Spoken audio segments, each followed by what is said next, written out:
किस मोड़ तक ला सकती है। एक दिन कविता अपने पति से कहती है, कौन है ये बच्ची, बताते क्यों नहीं, क्यों लेकर आए हो इसे यहाँ? कविता, ये मेरी बच्ची है। माँ पापा मेरी शादी शिवानी से करने के लिए मान नहीं रहे थे, लेकिन मैं उससे बहुत प्यार करता था। अब वो इस दुनिया में नहीं है, लेकिन सन्निका की जिम्मेदारी मेरी है। इसे मैं अपने पास ही रखूंगा। कविता ये देखकर सुनकर सन्न रह जाती है। कैसी बात कर रहे हैं आप, लोग क्या कहेंगे, मैं कैसे इस बच्चे के साथ जीवन चलाऊंगी? देखिए, इसे देखकर मुझे टेंशन हो रही है। आप इसे ले जाइए यहाँ से, मेरी भी तो बेटी है, मैं उसका हक कैसे मार दूं? दिनेश कविता को किसी तरह समझा लेता है। देखो सन्निका, ये आज से तुम्हारी माँ है, इन्हें तुम्हें माँ कहना है। कविता को तो सन्निका को देखना भी गवारा नहीं है, फिर वो उसकी माँ कैसे बन पाती? और शायद दिनेश भी ये हकीकत जानता था। कुछ साल बाद देखिए, अब राधिका बड़ी हो गई है, उसके लिए किसी अच्छे घर का रिश्ता देखिए ना, शादी तो करवानी है ना। हाँ, लेकिन सन्निका उससे बड़ी है, पहले तो उसकी शादी तय करेंगे ना।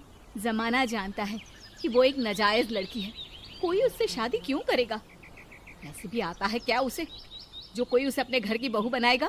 तभी वहाँ सन्निका आ जाती है। पापा, मुझे स्कॉलरशिप मिल गई है, आगे का सारा खर्चा यूनिवर्सिटी वाले उठाएंगे, मैं कल ही वहाँ हॉस्टल में शिफ्ट हो रही हूँ। लो, सुना दिया ना फैसला। अरे अब क्यों शिफ्ट हो रही हो, पहले ही हो जाती शिफ्ट, दुनिया में यूं कालिक तो ना होती हमारी। क्या यार कविता, एक तो खुशी की बात है कि लड़की को कुछ आगे बढ़ने पढ़ने का मौका मिल रहा है, लेकिन नहीं, तुमको तो केवल ताना मारना ही आता है। जाकर देखो शिवानी क्या कर रही है। अरे हाँ, मैं शिवानी को दूध देना भूल गई, वो कैसे उठेगी? कविता को ये सुनकर गुस्सा आ जाता है। हाँ हाँ, अपनी किताबों से फुर्सत मिले तब ना, मेरी बेटी ना कुछ खाए ना कुछ पिए, यही तो चाहती हो तुम। सन्निका, जिसने कभी कविता से बात ही नहीं की थी, क्योंकि वो उसे हमेशा कोसती, वो वहां से बिना कुछ कहे निकल जाती है। खाना तो पूरा बन गया, अब जाकर आराम से पैकिंग करती हूँ, कल वक्त से निकल जाऊंगी। देखिए जी, वैसे तो ये लड़की मुझे एक आंख पसंद नहीं, अपने कमरे में पैकिंग कर रही है। अरे मुझसे तो कभी बात भी नहीं करती। आप साफ साफ बोल दीजिए उसे कि घर से जाएगी तो सारा काम कौन करेगा, उसकी माँ। माँ का नाम सुनकर सन्निका भी वहाँ आ जाती है। नहीं, वो कैसे करेंगी, वो तो मर गई है ना। उस मनहूस औरत को मेरे घर में याद करने की कोई जरूरत नहीं है, समझी? वैसे भी ना होते हुए भी तेरी शक्ल में लगता है कि वो हमारे बीच में ही है हमेशा से। तो ठीक है ना, जब जा रही हूँ तो क्यों प्रॉब्लम हो रही है आपको? सन्निका घर से निकल रही थी। कविता ना चाहते हुए भी सन्निका को रोक लेना चाहती थी, और वजह थी सिर्फ उसकी सोशल लाइफ का डिस्टर्ब हो जाना। किटी में कविता की सहेलियाँ कहती हैं, क्या बात है, तू परेशान सी लग रही है, सब ठीक तो है ना? क्या हुआ, उस सन्निका ने फिर कोई तमाशा किया क्या? अरे नहीं नहीं, चली गई, वो तो ऑक्सफोर्ड की कोई NGO है, उसकी स्कॉलरशिप मिली है। मेरा भाई बता रहा था कि उसका तो फ्यूचर ब्राइट है। अरे चल ना, तुझे क्या, तेरा तो पीछा छूटा उससे। अरे कैसे क्या नहीं, घर का सारा काम करती थी, इसकी छोटी बेटी को भी तो उसी ने संभाला था। याद है, उसकी छोटी बेटी का जो केस हुआ था, वो भी अपने सर ले लिया था। हाँ, तो बदले में सारा खर्चा भी तो हम लोग ही उठा रहे थे ना। और पता है, वो मुझसे बात भी नहीं करती, जैसे पता नहीं मैं ही उसके माँ के मरने के लिए जिम्मेदार हूँ। अरे खुद को क्यों दोष दे रही है, तूने जो किया शायद कोई नहीं करता। कविता को समझ में नहीं आ रहा था कि उसके साथ ऊपर वाले ने ऐसा क्यों किया। वो शाम को घर आती है। आज तो बहुत खुश होगी तुम, एक बला से छुटकारा मिला ना तुमको। बेचारी की जिंदगी नरक बना कर रखी थी। वो तो कहते हैं ना, ऊपर वाला सब देखता है। देखो, चुन लिया उसने अपना रास्ता। कविता का मन तो करता है कि वो पति को सब कुछ सुना दे, लेकिन सामने सास खड़ी होती है। ये तो है, बेचारे को खाना बनाने से लेकर घर के सारे काम करने पड़ते थे।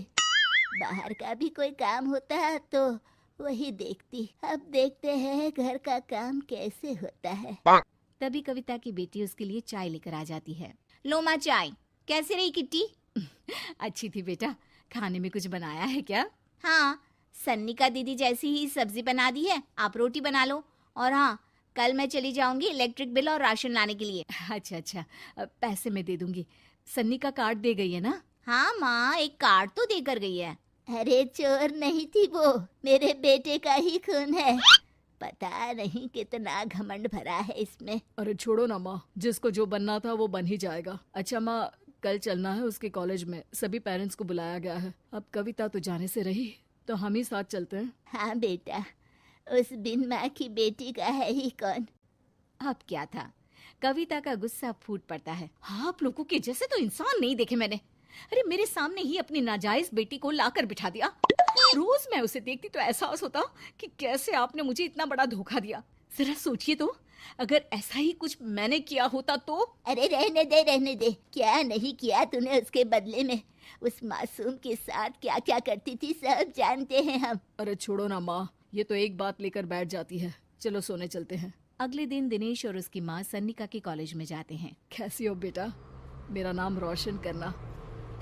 जरूर पापा, ये ले बेटा पैसे रख ले। नहीं, वो कविता ने काट दिया है। अरे बेटा, वो माँ है तुम्हारी, उसका नाम क्यों लेती हो? अरे हटाओ भी, क्या ही क्या है उसने इसके लिए, क्यों माँ बोले। तभी वहाँ सन्निका की टीचर आ जाती है। सन्निका की माँ नहीं आई? जी नहीं, वो घर में बेटी है ना, सबका एक साथ आना तो मुमकिन नहीं था। तो उन्हें भेज देते, हम सभी उनसे मिलना चाहते हैं। मानना पड़ेगा, बहुत अच्छी तरह से पाला है उन्होंने अपनी बेटी को। क्या घर का काम, क्या बाहर का। कॉन्फिडेंस तो कूट कूट कर भरा है। पैसे रुपये के लिए भी इसे किसी का मुंह नहीं देखना पड़ता। स्कूली शिक्षा भी लाजवाब है। पिता और दादी को एहसास होता है कि जिस कविता के पालन पोषण पर उन्हें हमेशा से शक रहा, वो सन्नी